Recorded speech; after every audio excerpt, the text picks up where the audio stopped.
powered by ITIL.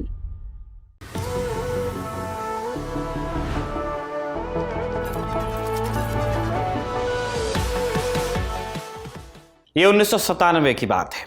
Miss USA रह चुकी एक लड़की ने अमेरिकी अदालत में एक केस दायर किया। लड़की के मुताबिक उसे एशिया के एक सुल्तान ने काम का ऑफर दिया और इस बहाने अपने महल में कैद कर लिया। लड़की का कहना था कि सुल्तान के 1788 कमरों वाले महल के एक कमरे में उसे 32 दिन तक बंदी बनाकर रखा गया। उसे ड्रग्स दिए गए, यौन शोषण किया गया। लड़की के अनुसार ये सब सिर्फ उसके साथ नहीं हुआ बल्कि एक पूर्व मिस यूएसए के साथ भी ऐसा ही सलूक हुआ था। ये मामला अदालत में पहुंचा तो सही, लेकिन कोर्ट ने मामले को यह कहते हुए रद्द कर दिया कि सुल्तान को हेड ऑफ स्टेट होने के चलते सॉवरेन इम्यूनिटी हासिल है, इसलिए उनके खिलाफ केस नहीं हो सकता। इस पूरे प्रकरण में जिस सुल्तान का नाम आया था वो ईस्ट एशिया का एक छोटा सा देश है। वहां के सुल्तान, कौन सा देश? ब्रुनेई। और यहाँ के सुल्तान दुनिया के सबसे अमीर लोगों में से एक है। प्रधानमंत्री नरेंद्र मोदी ने पिछले दिनों ब्रुनेई की यात्रा की। इसी बहाने हमने सोचा कि क्यों ना तारीख में आज आपको ब्रुनेई और उनके सुल्तान के बारे में बताया जाए। नमस्ते, ऐतिहासिक किस्सों कहानियों से जुड़े हमारे रोजाना के कार्यक्रम तारीख में आपका स्वागत है। ब्रुनेई साउथ ईस्ट एशिया का एक मुल्क है, छोटा सा आइलैंड। पूरा नाम ब्रुनेई दारुस्सलाम। नक्शे में देखेंगे तो भारत के दक्षिण पूर्व में बंगाल की खाड़ी के नीचे एक तरफ मलेशिया है। मलेशिया के बगल में एक आइलैंड है बोर्नियो। बोर्नियो के उत्तरी छोर में बसा है ब्रुनेई। मात्र 3 घंटे में आप इसका और छोर नाप सकते हैं। छोटा सा है। हालांकि इस छोटे से देश की अर्थव्यवस्था काफ़ी बड़ी है, इतनी बड़ी कि ये टॉप 5 पर कैपिटा जीडीपी वाले देशों में से एक है और इस असीम दौलत के पीछे है तेल। ब्रुनेई कच्चे तेल के सबसे बड़े उत्पादक देशों में से एक है और इसी के चलते यहाँ के लोगों को टैक्स भी नहीं देना पड़ता है। इतिहास में अगर आप पीछे जाएंगे तो 1970 के दशक तक ब्रुनेई ब्रिटेन का एक प्रोटेक्टोरेट हुआ करता था, यानी विदेश और रक्षा मामले ब्रुनेई के जो होते थे उन्हें ब्रिटेन देखता था। इसलिए ब्रिटिश गोरखा रेजिमेंट की एक टुकड़ी हमेशा यहाँ तैनात रहती थी। 1984 में ब्रुनेई ने पूर्ण स्वतंत्रता हासिल की और तब से एक मोनार्की यानी राजशाही वहाँ चल रही है। ख़ास बात यह है कि दुनिया में उन गिनती के देशों में से एक है ब्रुनेई जहाँ टोटल मोनार्की है। मतलब ब्रिटेन में भी एक राजा है लेकिन वहाँ संसद भी होती है। इसके बरक्स ब्रुनेई में प्रधानमंत्री, रक्षा मंत्री, विदेश मंत्री, ये तमाम पद एक ही शख्स के पास हैं, सुल्तान हसन अल बोल्किया। बोल्किया 1967 में सुल्तान बने जब उनकी उम्र मात्र 21 साल की थी। तब से उनकी सत्ता आज तक बनी हुई है।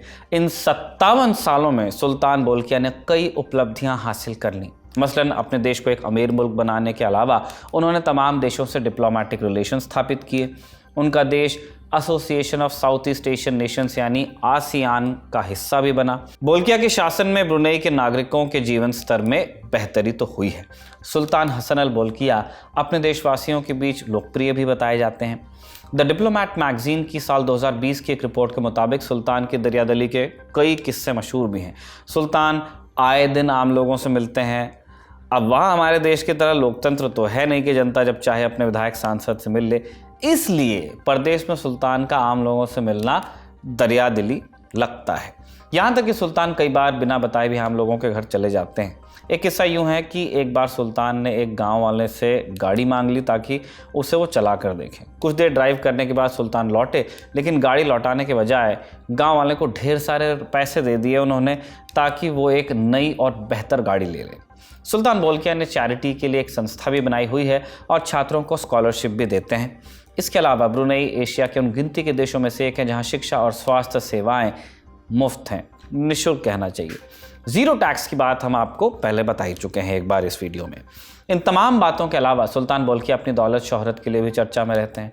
सुल्तान अपने नागरिकों के स्वास्थ्य का भी ध्यान रखते हैं। हर साल लगभग $400 मिलियन चिकित्सा पर जो सब्सिडी दी जाती है वहाँ पे उस पर खर्च करते हैं, जिससे जो हमने पहले आपको बताया कि स्वास्थ्य सेवाएं मुफ्त हैं उनका इंतज़ाम होता है।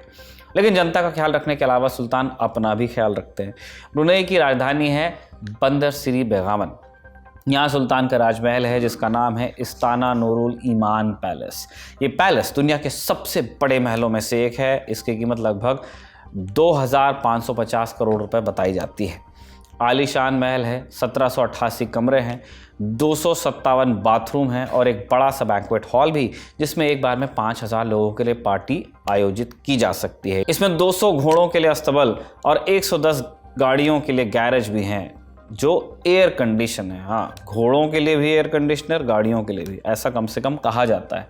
1984 में जब ब्रुनेई पूरी तरह से आज़ाद हुआ तब इस महल को एक यादगार के रूप में बनाया गया था। एक ट्रिविया ये भी है कि ये महल Guinness book of world records में भी दर्ज किया गया है।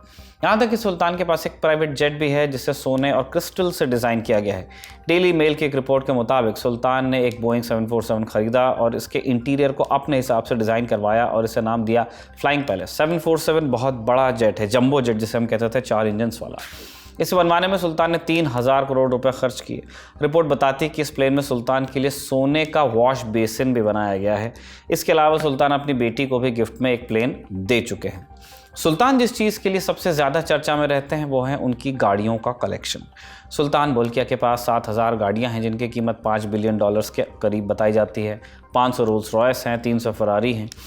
इनमें एक रोल्स रॉयस तो ख़ास तौर पर फेमस है क्योंकि इसे पूरी तरह गोल्ड प्लेट करवाया गया है, सोना मढ़ा गया है। अब जो सुल्तान की रोल्स रॉयस है उसे ख़ास तौर पर खुली छत वाला बनवाया गया ताकि जब वो चलें तो उनके सर पर हमेशा एक शाही छत्र के लिए जगह रहे।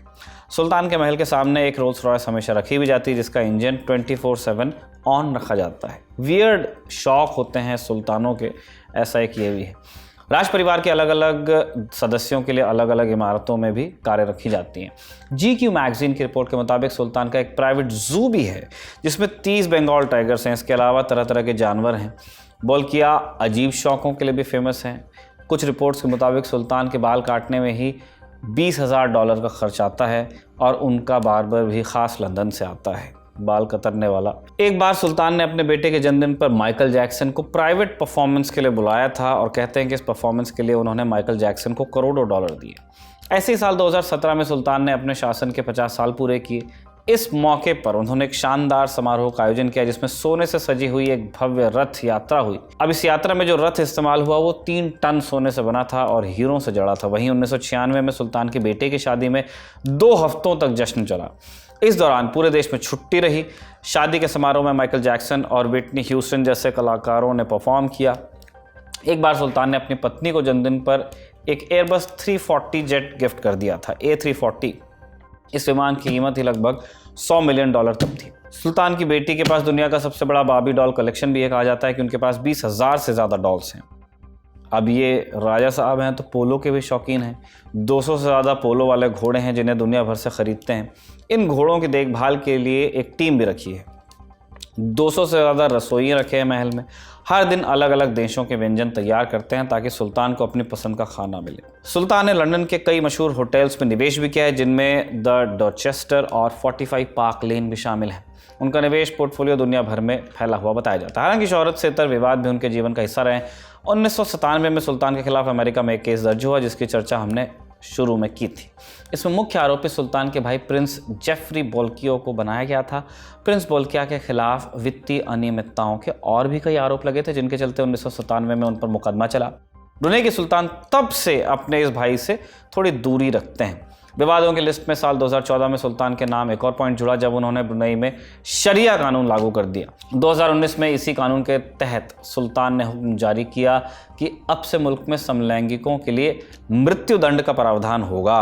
और आप इस सज़ा की क्रूरता पर भी गौर कीजिएगा कि समलैंगिक पाए जाने पर पत्थर मार मार कर हत्या की जाने का प्रावधान था। हालांकि जैसे कि दुनिया से उम्मीद की जाती है, अंतर्राष्ट्रीय बिरादरी के विरोध और दबाव के बाद ये कानून वापस भी लेना पड़ा सुल्तान को। दुनिया के कई बड़ी सेलिब्रिटीज़ ने इस कानून का खुलकर विरोध किया था और ब्रुनेई के लग्जरी होटल्स को बॉयकॉट करने की मांग भी की थी। दरअसल सुल्तान दुनिया के कई बड़े होटल्स के मालिक हैं। आज के हिसाब से आप आकेंगे तो सुल्तान के पास $30 बिलियन यानी लगभग 2.5 लाख करोड़ की संपदा है। आपको ये भी बता दें कि नरेंद्र मोदी हिंदुस्तान के पहले प्रधानमंत्री हैं जो ब्रुनेई की यात्रा पर गए। जीके के इसी फैक्ट के साथ आज का एपिसोड यहीं पर पूरा होता है। आज का ये एपिसोड कमल ने लिखा था दीपक तेंगुरिया के साथ मिलकर और जत्ती ने रिकॉर्ड किया था। आप देखते रहिए दी ललन टॉप।